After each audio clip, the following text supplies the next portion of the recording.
بەناوی خوای بەخشندەی میهرەبان بینەرانی بەڕێزی کەناڵی ئاسمانی پەیام لە هەرکوێیەکگەن سڵاوی خوای گەورەتان لێبێ و ئەم کاتە و هەموو کاتێکتان باش.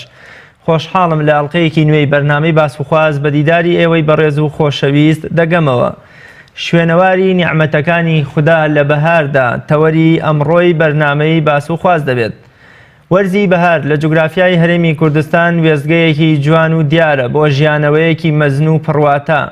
لەم وەرزەدا خودای گەورە لە ڕێی ئەم وەرزەوە دەیەوێت چەندان پەیامی جوان و واتادار بە گوێی مرۆڤایەتی و بەندەکانیدا بدا. دەگونجێ ئاماژەیەکیش بێ بۆ ئەوەی کە بەهار چۆن خۆی نوێ دەکاتەوە و بەرگی نوێ دەپۆشێ، کەواتە ئەی ئێوەی مرۆڤ، ئێوەش لە بەهاردا شایانترن بۆ خۆ نوێکردنەوە و خۆ جوانکردنەوە، هەروەها بۆ تێڕامان لە دەسەڵات و سروشتی خوددا. لەم وەرزەدا بە تەواوی شوێنەوار و کاریگەری ڕەحمەت و میهری خودای گەورە دەبینین بۆ بەندەکانی. هەروەها لەم وەرزەدا پەیوەندیەکی زۆر جوان و دڵگیر لە نێوان ئاسمان و زەویدا دەبینین. لەم وەرزەدا ئاسمان و زەوی ئاوێتە و ئاوێزانی یەک دەبن و هەردووکیان دەست لە ملانی یەکتر ڕەحمەت و بەزەی خوددا بۆ بەندەکانی نمایش دەکەن. لەم بەرنامەیەدا باز لە ڕۆحیەتی بەهار و پەیوەندی نێوان ئاسمان و زەوی و زیندوو بوونەوەی زەوی دەکەین بە کاریگەری باران. بۆ ئەم بوار و مەبەستەش میوانداری زۆر بەڕێز دکتۆر مەهدی قادر مامۆستای زانکۆم کردووە. دکتۆر گیان زۆر بەخێربێ بۆ بەرنامەی باس. زۆر سپاس مامۆستا. دکتۆر سەرەتا لەو پرسیارە دەست پێ دەکەم، ژیانەوەیەکی مەزن لە وەرزی بەهاردا بەدی دەکەین بەتایبەت لەم مانگەدا مانگی چواریان کە سەرەتای وەرزی بەهارە. ئەم زمان و پەیامە سروشتیە دەیەوێت چیمان پێ بڵێ، یا چه ئاماژە و چه پەیامێکی هەڵگرتووە بۆ ئێمە؟ بەڵێ. بسم الله الرحمن الرحيم، الحمد لله والصلاة والسلام على رسول الله محمد وعلى آله وصحبه ومن والاه. السلام عليكم ورحمة الله. زۆر سپاس بەم دەرفەتە مامۆستا. سپاس سڵاو و ڕێز بۆ بینەرانی کەناڵی ئاسمانی پەیام. هاتنەوەی وەرزەکان بە دوای یەکدا هاتنی وەرزەکان بە دوای یەکدا هاتنی شەو و ڕۆژ هەمووی لە ئاياتی خوای گەورەیە، لە دەسەڵاتی خوای گەورەیە.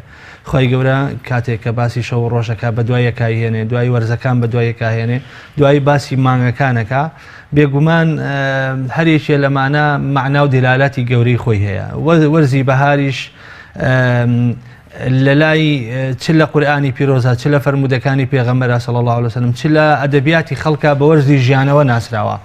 چونکە دوای ئەوەی کە زەوی بە مدبوونێک یا بە مردن یا بە وشک بوونەوەیە تێپەڕێ، لق و چڵی درەختەکان وشک ئەبنەوە، گەڵای دارەکان هەڵ ئەوەرن، وەکو بڵێ مردنێک بەسەر زەوی دادێ، یعنی لە ماوەی ساڵێکدا ئیتر زەوی دار و درەخت تەنانەت ئاژەڵەکان دەچنە مەرحەلەی متبوونەوە.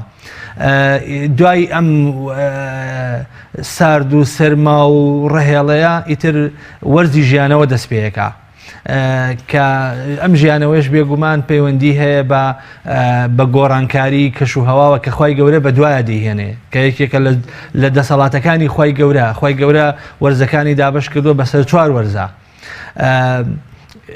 یەکێ لە وەرزەکان کە بەهارەکە هەندێک لە خەڵک وەکو بە ئینقیلاب باسیەکەن بەسەر زستانە.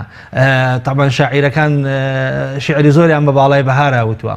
طبعاً خۆی گەورە کە کاتێ باسی بەهارەکە، طبعاً یەکێ لە واتانی کە زۆر بە سەریحی ئاماژە ئەدا بەم بەدابەزینی باران و زیندووکردنەوەی زەوی و دەغڵ و دان و درەختەکان ئەفەرمێت. یەکێ لە واتانە کە خۆی گەورە فەرمێ فانظر إلى آثار رحمة الله كيف يحيي الأرض بعد موتها وكذلك النشور.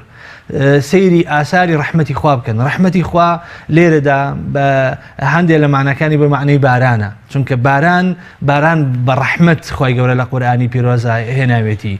بۆیە فەرمێ سەیری کەن بزانن ئێمە چۆن ئەم زەویە دوای ئەوەی کە مردبوو، زەوی تەمان لە لای خوای گەورە وا تەعاملی لەگەڵا کرێت کە جان لەبەرە، چونکە هەرچی مەخلوقاتی خوای گەورە هەیە ئەرشیشی هەیە. زەوی کاتێک کە خوای گەورە وا پێناسەیەکە کە مردووە و پاشان زیندوی دەکاتەوە، بەچی زیندوی دەکاتەوە؟ بە باران زیندوی دەکاتەوە. ئەفەرمێ اینجا ئێوەش بەم شێوەیە زیندوو دەبنەوە وەکو چۆن زەوی و دار و درەختەکان. باران ئەبێتەوە بە ڕۆحێک بۆ جەستەی بێگیان و وەکوڵێ سڕبووی زەوی. باران غەیثە، یعنی غەیث یعنی یارمەتی دەر. باران ڕەحمەتە، باران ئاوە و ئاویش وەجعلنا من الماء كل شيء حي. ئەگەر باران نەبێت بێگومان ژیان نابێ.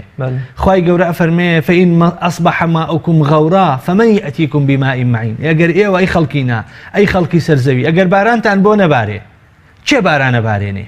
ئەگەر باران ئاو پاکی کێوی خۆنەوە ئەگەر بەناخی زەویدا ڕۆ بچێ چێ ئەدەتوانێ ئەو ئاوەتان بۆ دەربێنێتەوە؟ کەواتە هەروها خوای گەورە واش فێرمانەکە کە وەکو نیعمەت تەعامل لەگەڵ ئەمانەیە بکەین. ئاو نیعمەتە، ئاو پیرۆزە، یەکێ لەو کاتانەی کە زۆر پیرۆزە دوعای تیا قبوڵەکرێ کاتی بارانبارینە.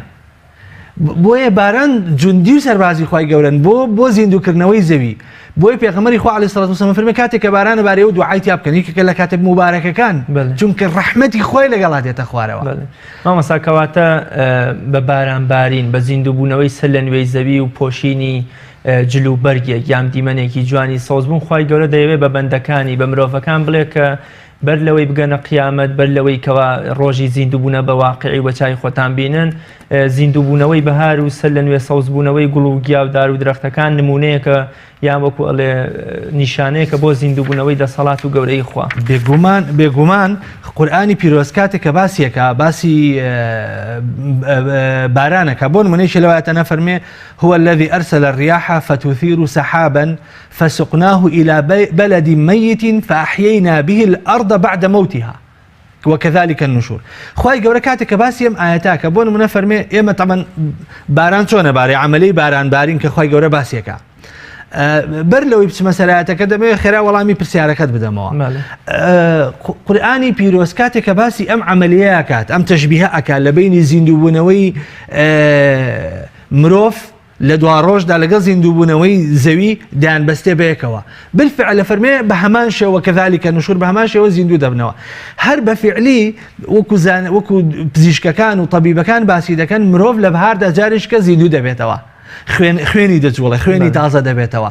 مرۆڤ هەر لە ڕووی نەفسیشەوە زیندوو دەبێتەوە چونکە یەکێ لەو شتانی کە دڵ و دەرونی ئینسان پێی خۆشە بریتێ لە چی بریتێ لەم بارانی بارین و کەش و هەوایەکی معتەدیل و هەروەها بریتێ لە ئەم سەوزاییە کە زۆر جوانە. یەکێ لەو شتانی کە وەکو عەرەب بەڵێ ثەلاثەة يفرح بها البدن الماء والخضراء ووجه حسن.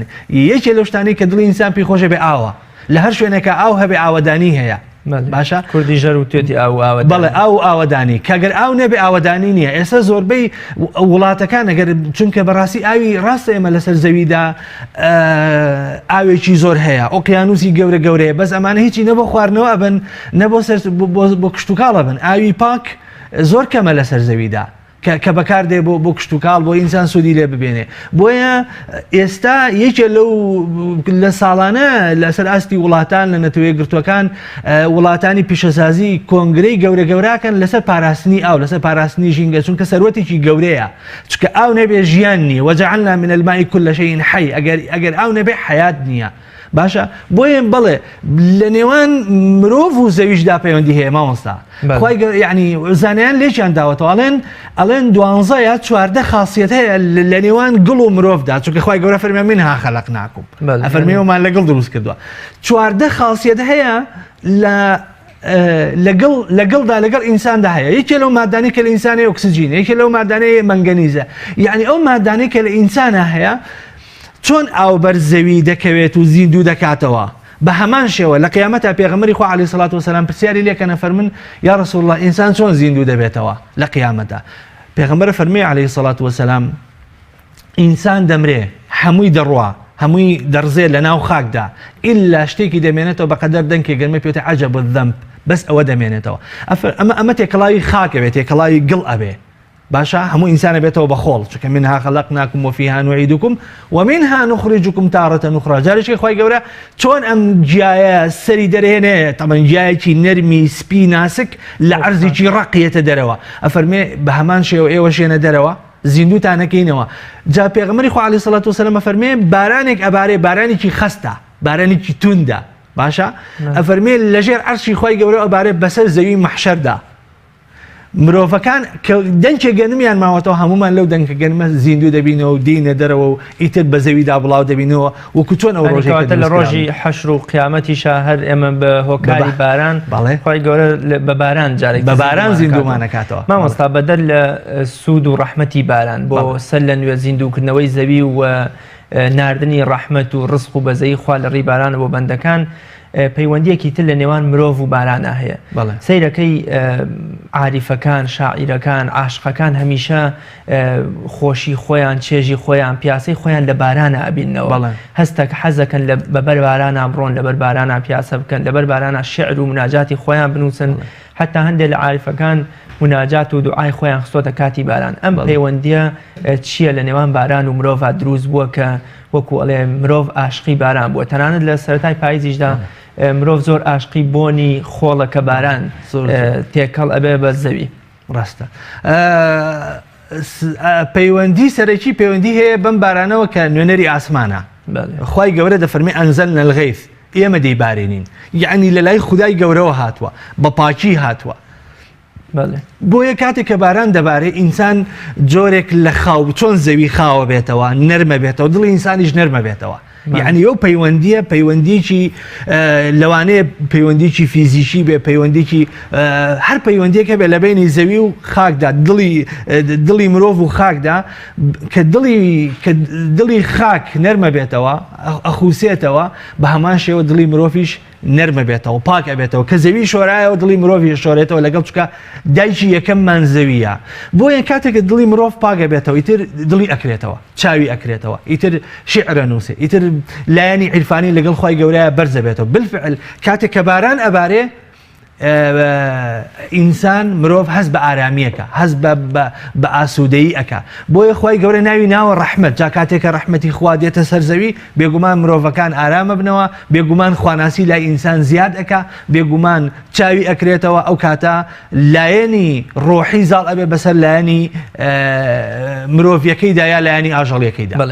مامۆستا وەکو وتمان هاتنی باران، بارینی باران و سەر لە نوێ زیندووبوونەوەی دەر و دەشت و کێ و کەژەکانمان ئەوە یەکێکە لە نیشانەکانی دەسەڵاتی خوا کە پێمان دەڵێ هەر وەکو چۆن بەهار، هەر وەکو چۆن ئەم زەویە مردووە زیندوو بووە، ئێوەش بە هەمان شێوە زیندوو ئەبنەوە و نکۆڵی ڕۆژی زیندووبوونەوەمەکەن بەدەر لەمە. خوای گەورە ینی چه ئاماژەی تای؟ ئایا خوای گەورە پێمان ناڵێت کە مرۆڤ شیاوترە، وەکوڵێ ئەحەقترە کە جارێکی تر هەر لە ژیانی خۆیان زیندوو ببێتەوە یان خۆی نوێ بکاتەوە، بیر لە ڕابردووی خۆی، بیر لە گوناه و شتی خۆی